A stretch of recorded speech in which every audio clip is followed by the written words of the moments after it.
Niall, hi. It's 1-0 Derry, which is good news. They've just scored. Very good. That is good news. It feels a lot longer than 27 days since the thing restarted, just with the amount of games that have been on. We've spoken about the games being staggered and all of them being on Watch LOI. And we've had so much go on with Vinnie Perth losing his job, the comments by Waterford Manager that we're involved in a pub league. We've now got 3 teams involved in the Europa League this week, FAI Cup to come. How would you reflect on the last 27 days of the League of Ireland? I think the bits that I can control, or not that I can control it, but the bits that I had an involvement in terms of the streaming, and the conversations over potential sponsorship next year, they've kind of took relatively smoother passage than some of the other stakeholders, and football is going through as crazy a time as most other industries. I feel for Vinnie Perth, I feel for Alan Murphy down in Galway, so that there's victims already, but then there's some other stories, Bows are flying.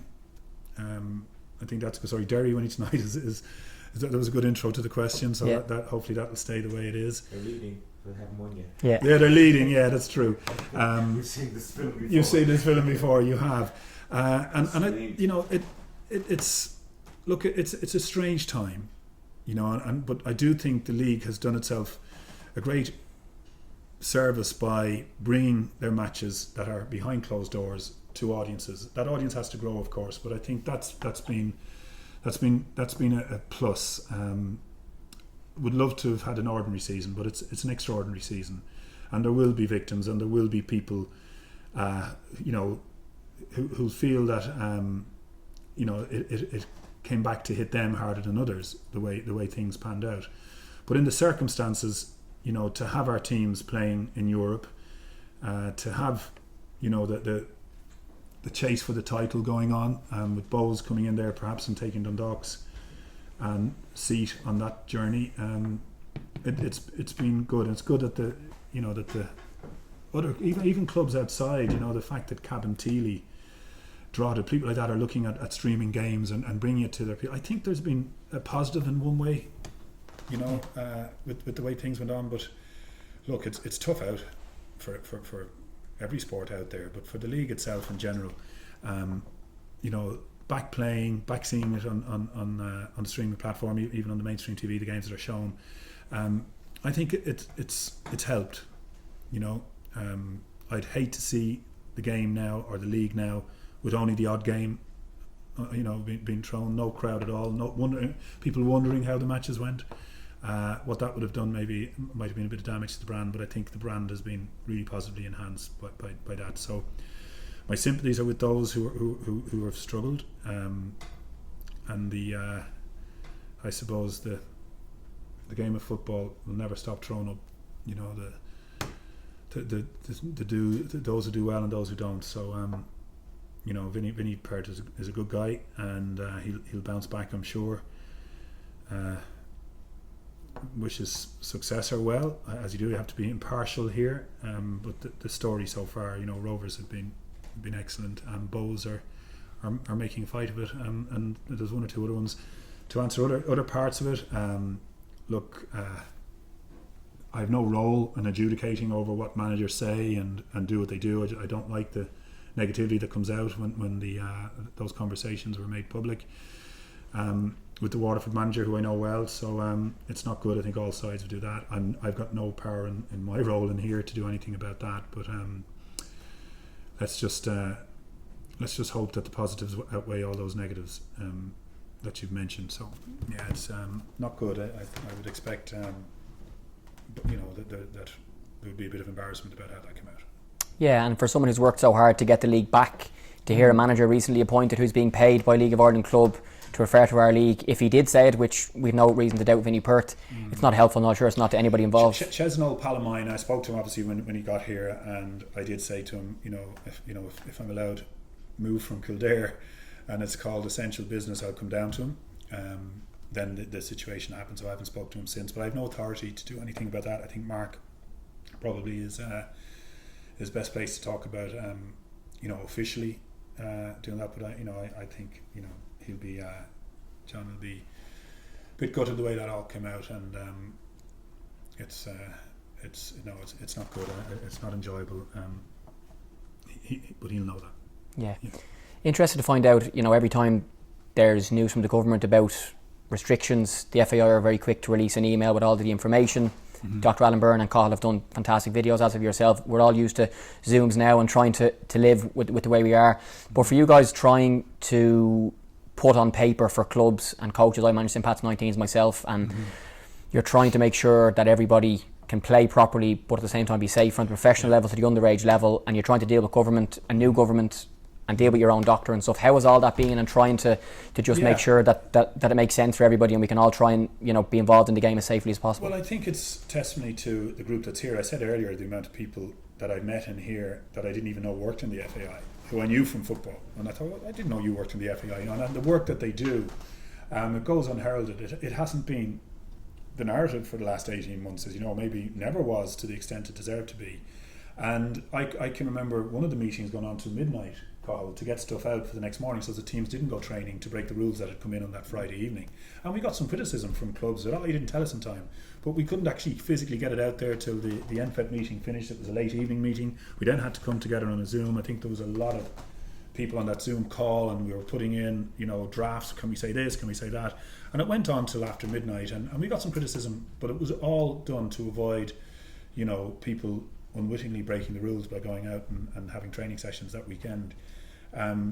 That was the one helter-skelter one I think that stands out. We kind of got better at managing it, and I say the guys got better at managing it, knowing what was, when it was coming, what was coming, and how we would quickly adapt what was said and what was expected of us as an association. So, look, they've been great, the people in here, and that's the bit that really is the standout worry for Monday, is that those people who have done nothing but good stuff for the association and are here, whose families depend on them being here, that they'll have the worry is that they might have the scope to kick on. It doesn't bear thinking about in that sense, but it's there. It's an issue. So I hope they're number one on my list for why I hope this comes there. And there are others, within the game, that goes right through to grassroots, to the coaches, the parents, the football administrators, the committees.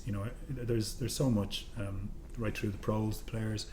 I mean, this whole COVID-19 has really posed serious questions of Irish football, and from what I've seen, people are doing so well, considering, and it'll almost be, I know it'll be behind closed doors, but to see our senior team line out, wear the jersey with pride in a match that we'll all look on, I think that will be almost like a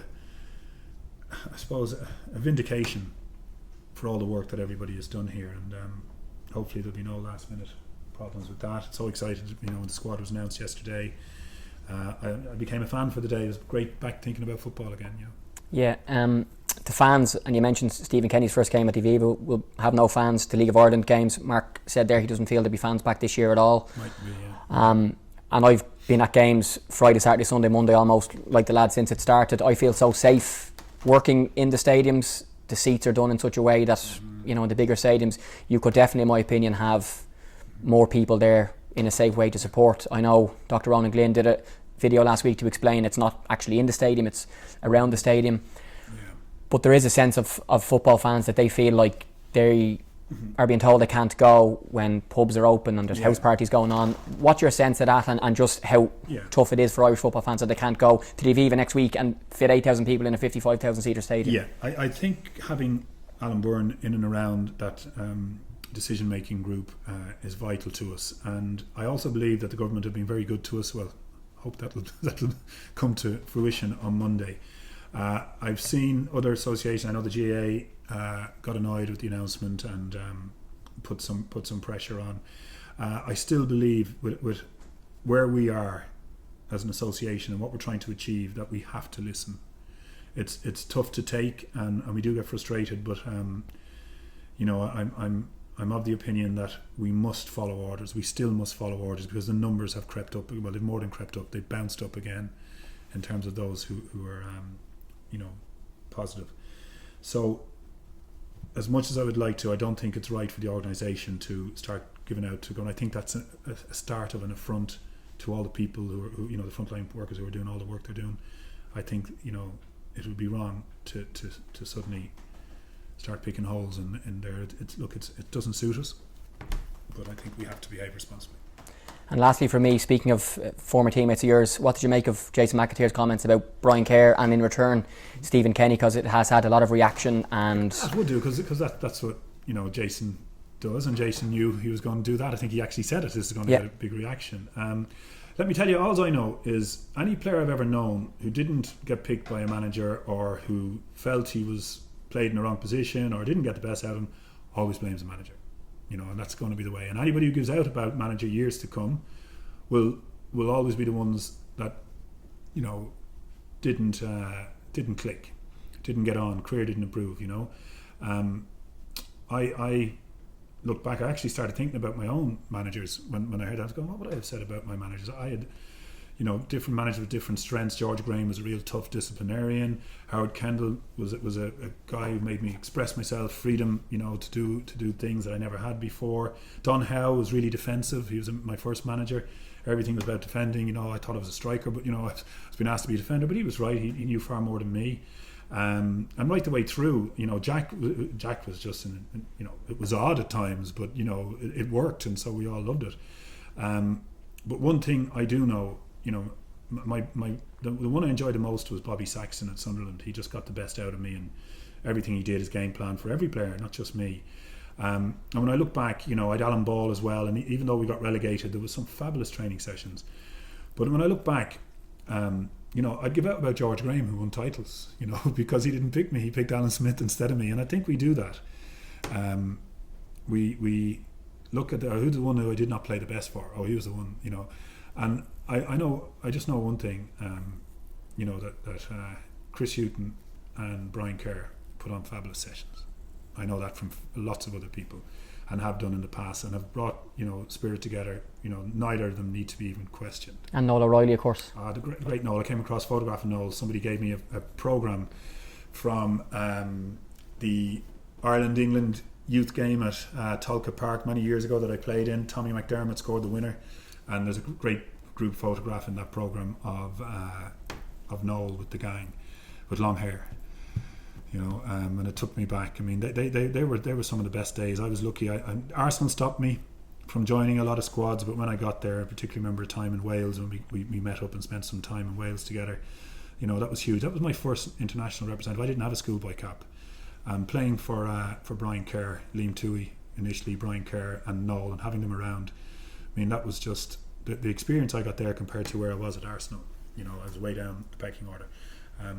I have nothing but good things to say about my time with them, and it's news. I suppose it's not news that I think was important. I don't think Stephen would bat an eye at it. No, he won't. I just think it was more so that when he was asked, he was like, he managed the under 23s with Jordan, which there is no 23s, it's 21s, and he said he managed in Ireland and in Scotland.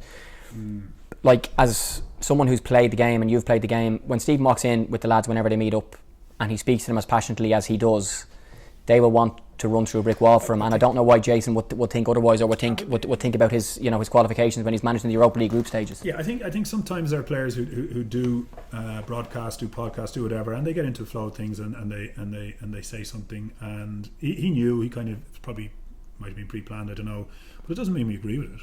Yeah, and I just think, I suppose the question I would ask you, or it would be, how do you think we felt when it came, Gary I and the the international department, when it came to making the decision between him and Mick, etc., and what was our thoughts, on it, and that's when we dug deep on everything about Stephen, and I think if Jason had that access, he wouldn't have said what he said, and he certainly wouldn't have brought Brian Kerr into the equation.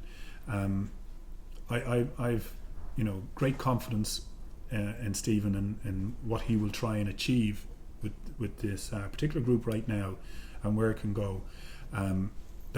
It'll prove to being the correct decision to appoint him, because we're asking him to create a new football identity.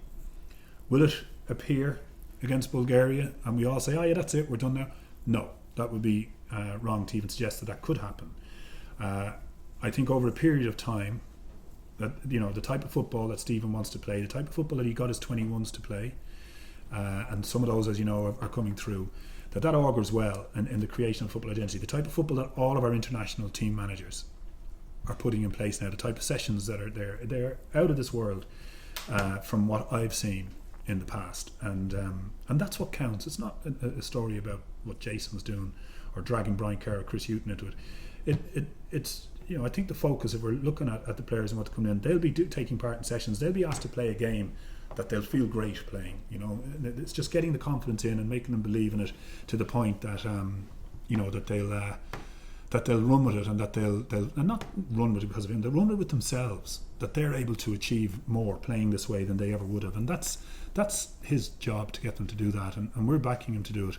We're not backing him to have it done by the end of the first game. We're backing this identity to happen over a period of time, and it's going to need patience. It really is, but I hope there's signs there that I think that's what everyone will look for, that there'll be signs in those early games that that this thing is starting to take a different course, and that's the most we can ask for. And as for the Jason thing, it fills a few lines for one day, but that'll be complete history and consigned to the nonsense bin as quickly as possible. Thank you.